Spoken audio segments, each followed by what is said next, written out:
We continue to our progress ya. Jadi terakhir tadi kita sudah membuat satu model untuk user ya. Itu untuk data handling ketika kita membuat fitur autentikasi. Nanti akan ada dua, ada login dan ada register ya.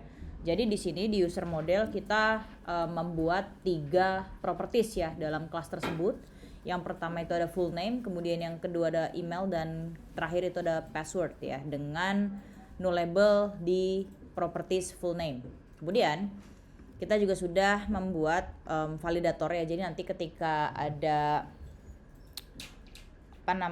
skenario ketika user itu mengisi ya, sudah mulai mengisi form login ataupun register, kalau memang kosong itu artinya ketika user mau mengklik button login atau register dia nggak bisa, dan akan muncul full name is required dan seterusnya. Email pun sama, kemudian yang bagian password juga sama ya. Jadi di sini akan ada validasi dari setiap kegiatan yang dilakukan oleh user ya. Kemudian ini mungkin diperlihatkan lagi ya terkait gambarannya nih. Oke. Nah ini ya, jadi nanti di autentikasi itu kan kita ada 2 nih, ada login dan register. Itu semua tuh kurang lebih sama gitu ya untuk isiannya, kemudian untuk teksnya, kemudian untuk buttonnya itu sama semua, tapi nanti akan ada yang beda dikit. Mungkin kalau yang di login itu dia cuman email atau password, tapi kalau di register itu ada konfirmasi password juga ya kan. Kemudian ada pengisian nama lengkap, kemudian di tombolnya itu beda juga, sign in sign up. Kemudian untuk login method juga kita nanti akan ada 2 opsi, itu menggunakan Google ataupun Apple, tapi kalau di register dia nggak ada ya. Jadi untuk komponen-komponen widget yang di sini banyak digunakan itu kita mau menjadikan sebagai reusable widget ya, dimana kita ingin mengimplementasikan konsep daripada modularisasi ya, daripada kode tersebut. Jadi diulangi lagi, modularisasi itu adalah ketika kita punya satu hierarki layar yang kompleks gitu kan. Kemudian ada banyak atau beberapa komponen yang dia tuh berulang-ulang gitu kan, dan mirip-mirip. Nah itu akan kita menjadikan satu blueprint atau placeholder ya, jadi akan kita gunakan terus-menerus gitu. Nah ini akan kita implementasikan ya. Jadi buka dulu ya untuk project structure kalian itu di bagian auth ya, di bagian auth. Nah kita tadi udah membuat satu folder ya yang bernama components, kemudian isinya adalah auth form field ya. Nah ini kita buka lagi, ini kan terakhir banget ya, tadi kita membuat seperti ini. Nah itu masih merah ya, karena dia meminta untuk diinisialisasi. Nah di sini kalau misalkan Mistia tadi komen titik katanya add final tuh dia malah di sini gitu, jadinya kayak kurang rapi aja. Jadi Mistia mau bikinnya tuh terpisah gitu ya. Jadi di sini Mistia copy isinya ya, ini Mistia copy isinya nih. Salam. Sorry, Mistia, to disturb your time. Can Yes. I call Azwa? Ya sure, Miss Lulu. Azwa Khalisa Melantika. Ya, jadi di sini kita membuat constructure-nya ya, agar enak dilihat. Ini ya. Yang ini mesti hapus dulu ya. Nah, kayak gini kan. Tadinya kan kayak gini kan. Ya enggak?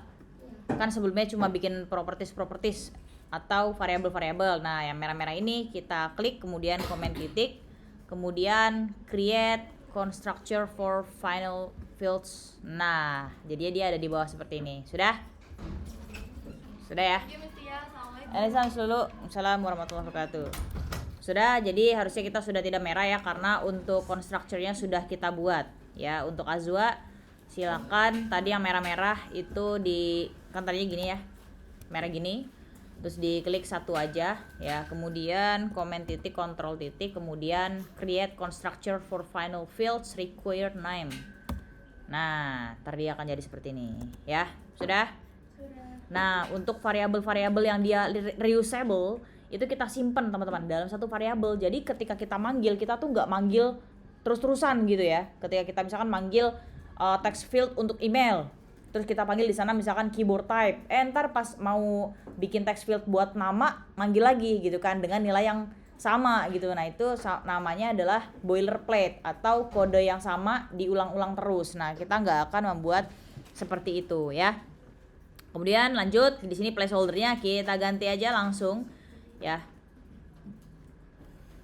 Kita ganti. Nah ini mungkin sebelum ini ya Mistia running dulu deh. Main ya, kemudian di running.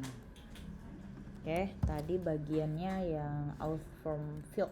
Nah sini ya, placeholdernya kita ganti ya teman-teman. Itu langsung aja kita mau bikin kolom. Kan ini bentuknya kolom ya teman-teman ya. Dia adalah sejajar ataupun linear ya, secara vertikal ya nggak. Nah jadi kita di sini bikinnya sebuah kolom. Nah seperti ini sudah. Jadi kita return aja kayak gini ya. Kemudian untuk kolomnya sendiri pertama itu ada apa nih? Welcome back ya. Pertama welcome back dulu ya, ya nggak? Ya nggak? Tapi emang welcome back. Ini kan khusus out from form field. Berarti welcome back termasuk nggak? Enggak dong. Ya di sini yang di ya ini ketinggalan nih. Harusnya di sini ini kan ada full name nih label. Harusnya di sini juga ada tapi ini botak. Jadi ya udah. Di sini kita mau bikin ininya nih teman-teman. Jadi teksnya itu ini, kemudian nanti ada text field ya. Jadi cuma butuh 2 dulu ya untuk komponennya. Oke, untuk yang pertama nih dia adalah title dari sebuah isian. Itu kita bikin, kita panggil text ya. Oh, kalau mau widget children lupa, nggak bisa langsung ya. Kemudian text ya, kita panggil text di sini. Nah, kemudian kita di sini ambil fosi dia yang mau ya. Oh, style dulu dong. Style. Nah, stylenya kemudian tesi. Di sini kita panggil fosi ya. Font size-nya Mistia ambil 16 ya. Fosi 16 ya. Kemudian di sini ada VW ya, font weight-nya itu VW font weight W500 ya. Oke, kemudian di sini udah gini aja dulu ya. Kemudian dia minta apa nih? Minta apa dia? Minta apa dia? Teks. Biasanya emang kalau kita masukin widget teks langsung styling ya. Apa? Teksnya ya. Karena di sini kita teksnya adalah reusable teman-teman. Kita mau nulis, kita bikin satu nih teks ya di sini. Tapi dia akan digunakan untuk full name, untuk email, untuk password, untuk confirm password dan lain sebagainya. Jadi kita langsung ngambil aja teman-teman dari label. Ya, kita kan udah bikin tadi ya label ya. Nah, ntar dari sini kita kan udah bikin tuh propertiesnya, kita panggil aja langsung. Nanti isinya gimana nih? Isinya ketika manggil out from field itu kita isi ya. Kalau nggak dipanggil ya dia nggak diisi. Jadi kita cuma ngasih placeholder aja di sini label. Nah, sip. Udah? Kayak gini aja dia langsung bisa reusable teman-teman. Selama teman-teman itu manggil out from field, nanti dia akan kepanggil terus ya. Jadi kita nggak bikin berulang-ulang. Misalkan kita bikin sekali untuk full name, kita bikin lagi untuk yang email, dan kita bikin lagi untuk yang password dan lain sebagainya. Enggak. Kita bikin satu untuk semua ya. Kemudian setelah teksnya, kedua adalah apa ini? Abis teks kedua apa yang harus kita bikin? Text field ya, atau kolom isian ya. Di sini kita pakai size box dulu. Size box itu nilainya height karena dia kolom 8 ya. Nah, dah. Setelah size box baru kita masukin si tfov. Text from field. Nah, sini ya, text from field. Dah, kita panggil controller agar kita nanti bisa panggil-panggil nih data-datanya. Kita bisa pakai controller. Kita panggil controller variable. Nah, kayak gini ya. Kemudian obscure text. Obscure mana? Obscure textnya kan biasanya kita true atau false ya, ya nggak? Ya nggak? Karena kita sudah pernah buat di properti sebelumnya ini ya. Kita tinggal panggil aja. Nanti nilainya akan kita masukin ketika kita melakukan pemanggilan kepada out form field. Jadi di sini kita tulis sebagai obscure text. Nah, selanjutnya ada keyboard type. Nah, kemudian kita panggil lagi keyboard type ya. Kemudian decor. Emang dekornya dia reusable juga, Miss? Kira-kira reusable nggak? Dekornya. Misalkan kita buat dia sebagai rounded dan lain sebagainya. Iya, karena dia sama semua ya ukurannya ya. Jadi kita cuma bikin sekali, dia akan bisa dipakai berkali-kali gitu ya. Jadi decorationnya kita panggil di sini input decoration. ID ya. Nah, nggak ada.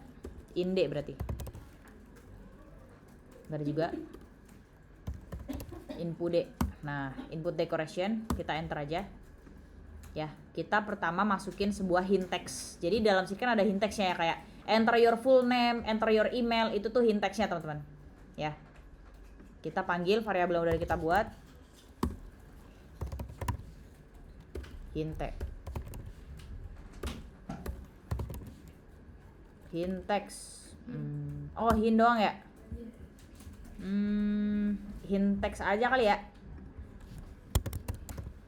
Hint text aja deh diubah.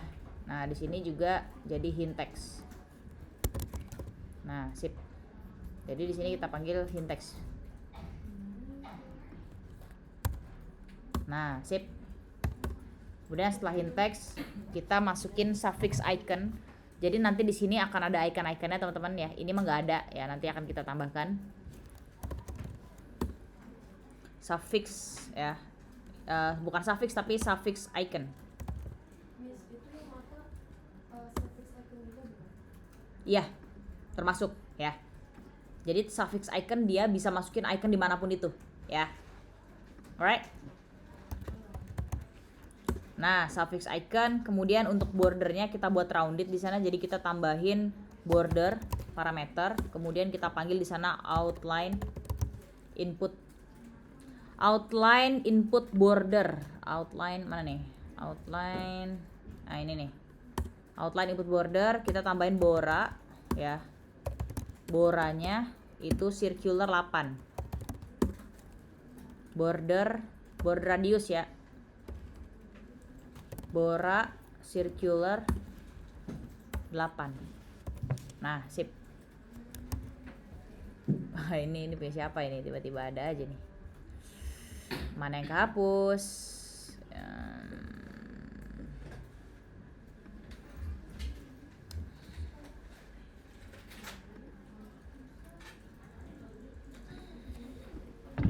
Udah?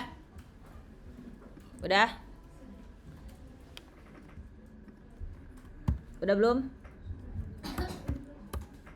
Ini merah semua. Size box.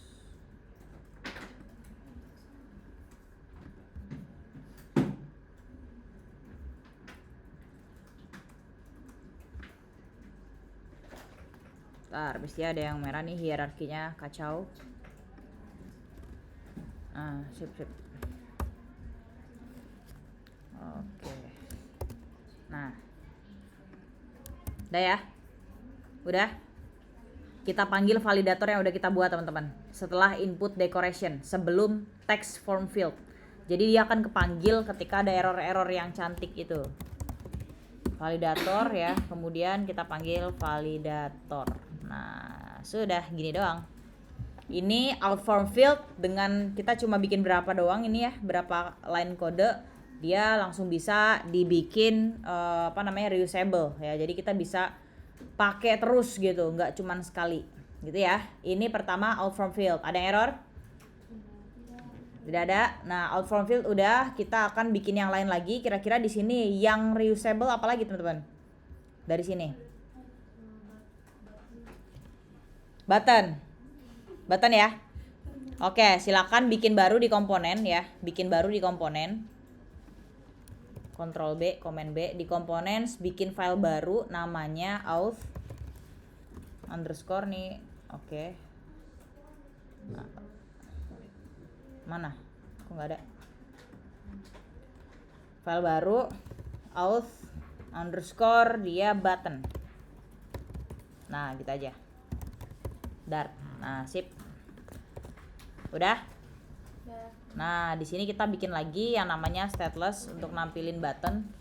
Namanya out button. Nah, gini aja udah. Kita bikin parameter lagi teman-teman ya. Kita bikin parameter lagi di dalam kelas ini ya. Di sini setelah kurung kurawal ya. Setelah kurung kurawal kita bikin pertama final string text ya. Untuk teks yang ada di buttonnya ya kan. Kemudian yang kedua itu untuk on press ya, itu ketika buttonnya diklik ya. Jadi kita di sini bikin tipe datanya adalah void callback ya. Ada void callback, kita panggil. Nah, kayak gini namanya on pressed. Nah, kemudian final lagi color.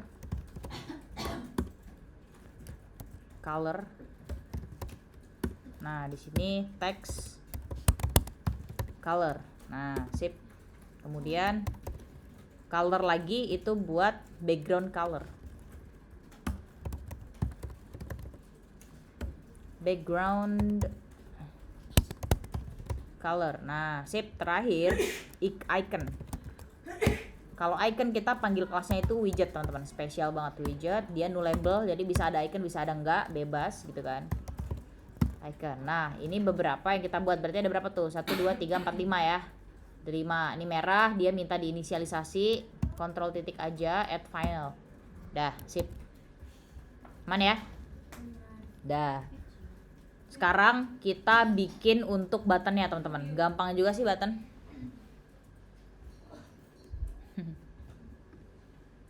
Bisa di scroll to up. Sure.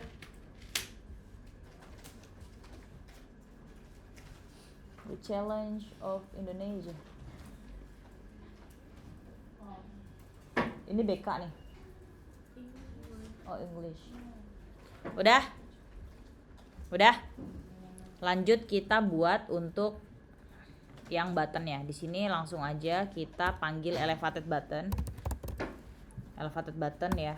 Kita langsung ini hilangin dulu.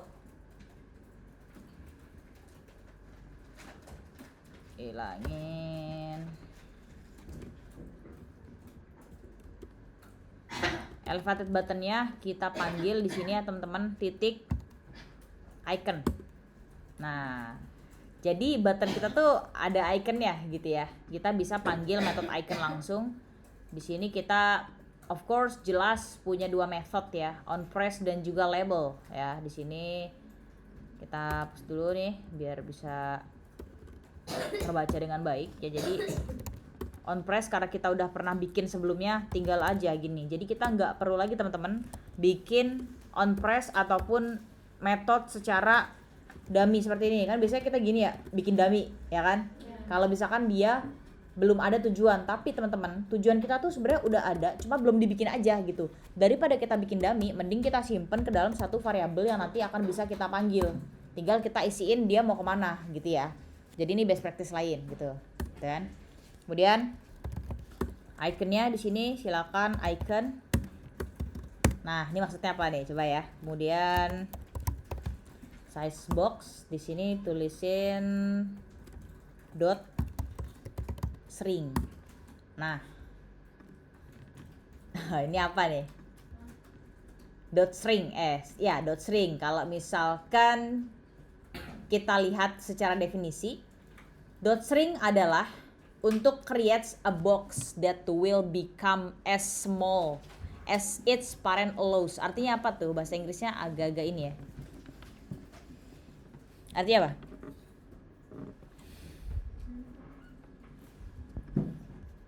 Nih, dengerin ya.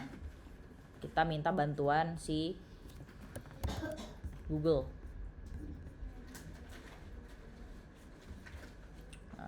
Oke.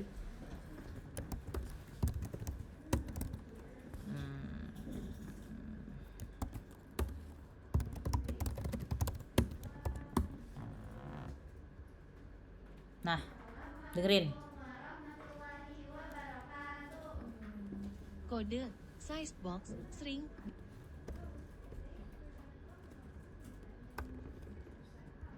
di Flutter digunakan untuk mengganti sebuah widget, dalam hal ini icon, dengan sebuah kotak kosong yang tidak memakan tempat sama sekali atau ukurannya sekecil mungkin jika icon tersebut bernilai 0. Operator, null aware coalescing operator, akan mengevaluasi icon, dan jika icon tersebut 0, maka ia akan mengembalikan size box string sebagai gantinya. Penjelasan kode 1. Icon. Bagian ini adalah widget icon yang akan ditampilkan. 2. Operator, null aware coalescing operator, adalah operator di Dart yang memungkinkan Anda memberikan nilai default jika nilai di sebelah kiri adalah 0. Dan 3. Size box string. Ini adalah widget khusus yang dirancang untuk membuat area kosong yang ukurannya sangat kecil, bahkan 0. Ketika sebuah size box string ditempatkan dalam suatu tata letak, ia tidak akan menempati ruang apapun, seolah-olah tidak ada widget di tempat itu. Maksudnya apa berarti? Maksudnya apa? Belum dapat? Ulangin ya, dari ulang.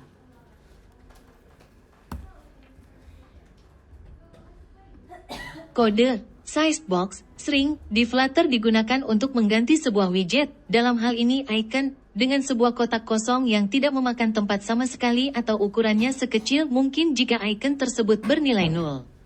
Operator, null aware coalescing operator, akan mengevaluasi icon, dan jika icon tersebut 0, maka ia akan mengembalikan size box string sebagai gantinya.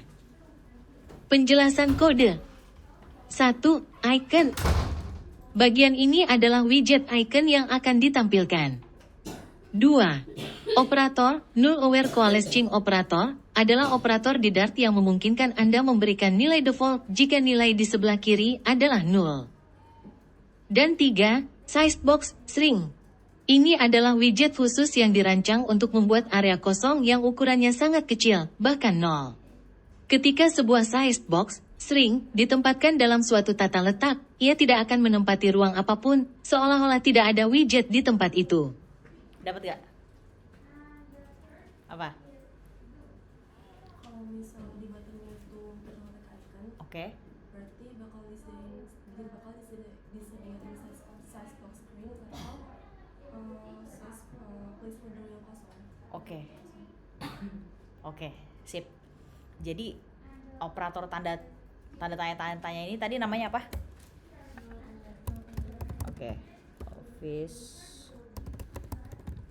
operator.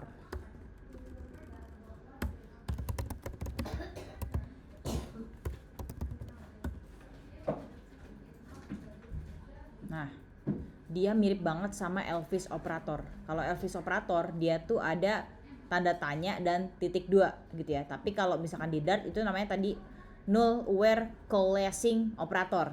Baca gimana tuh? Null aware coalescing operator. Kita sebut aja biasanya null aware operator, teman-teman. Ya, itu sebutannya. Jadi null aware operator adalah di mana kita bisa memberikan nilai default kalau misalkan nilainya itu false. Paham nggak? Tadi spidol mana spidol? Tuh, dia Nufa. Oke. Null aware operator. Tadi kan di sini di codingan kita kayak gini kan, icon, terus gini-gini, terus abis itu di sini ada size box dot gini ya, ya nggak? Nah, ini adalah example. Kalau misalkan dia ngikutin dari sintaks null aware operator itu sendiri, di sini itu adalah kondisi, teman-teman. Original sintaks di sini itu adalah sebuah kondisi ya. Ini adalah nggak gini deh. Ini Ini adalah operatornya. Kemudian ini adalah nilai default yang akan dijalankan jika kondisi bernilai false. Tahu nggak sampai sini? Jadi null where operator itu dia ini nih, dia adalah seperti ini. Ini bentuk dari null where operator ya.